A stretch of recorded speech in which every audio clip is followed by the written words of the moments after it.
Hello everyone, नमस्ते। म हुँ दिपा। हजुरलाई स्वागत छ मेरो युट्युब च्यानल इजी किचन रेसिपीमा। आजको रेसिपीमा मैले हजुरसँग सेयर गर्नको लागि एकदमै सजिलो अनि थोरै मसलामा बनेर तयार हुने अकबरे खुर्सानीको अचारको रेसिपी लिएर आएकी छु। सजिलो अनि सिम्पल गरी बनाउन सकिने यो अचार बनाउन सुरु गरौँ। यसको लागि मैले यहाँनिर 1 किलो अकबरे खुर्सानीलाई राम्रोसँग पखालेर घाममा ओबानो गरी सुकाएर लिएकी छु।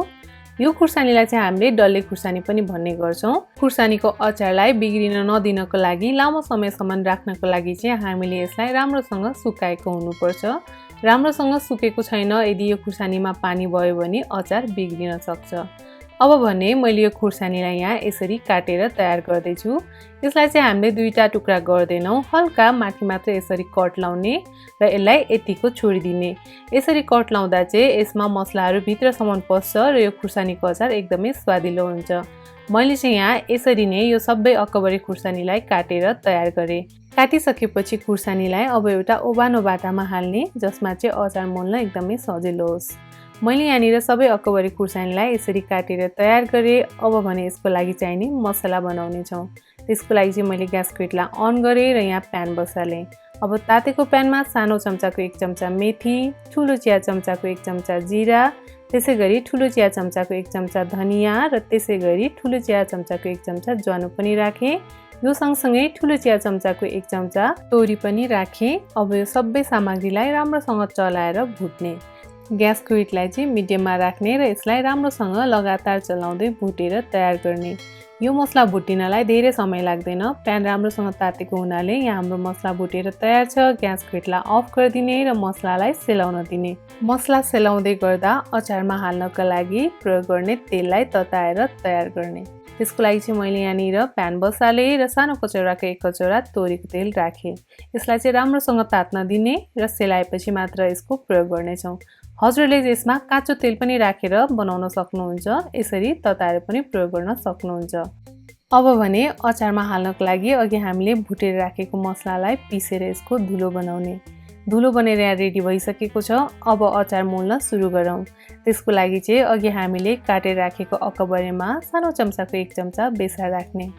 बेसार राखे सँगसँगै स्वादअनुसार नुन पनि राख्ने। नुन राखिसकेपछि अघि हामीले भुटेर पिसेको मसला यसमा हालिदिने। यसरी सबै मसलाहरू हालिसकेपछि यसमा तेल राखिदिने। मैले चाहिँ यसमा तोरीको तेललाई तताएर त्यो सेलाइसकेपछि प्रयोग गरेकी छु। हजुरले आफ्नो इच्छा अनुसार यसमा काँचो तेलको पनि प्रयोग गर्न सक्नुहुन्छ। मैले भने तेललाई तताएर अनि त्यो सेलाइसकेपछि त्यो तेलको प्रयोग गरेकी छु। अब यसमा सबै सामग्री हामीले हालिसकेपछि यसलाई हामीले राम्रोसँग मिक्स गरेर मोल्ने। अचारको भित्रसम्म मसला जाने गरी यसलाई 3-4 मिनेट चाहिँ राम्रोसँग मोल्नु पर्ने हुन्छ। यसरी अचार भित्रसम्म मसला लाग्यो भने चाहिँ एकदमै स्वादिलो हुन्छ।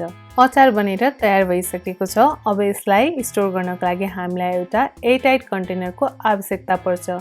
हामीले अचार स्टोर गर्ने एयरटाइट कन्टेनर चाहिँ राम्रोसँग सफा गरेर सुक्खा भएको हुनुपर्छ। यसमा पानी रह्यो भने चाहिँ अचार बिग्रिन सक्छ।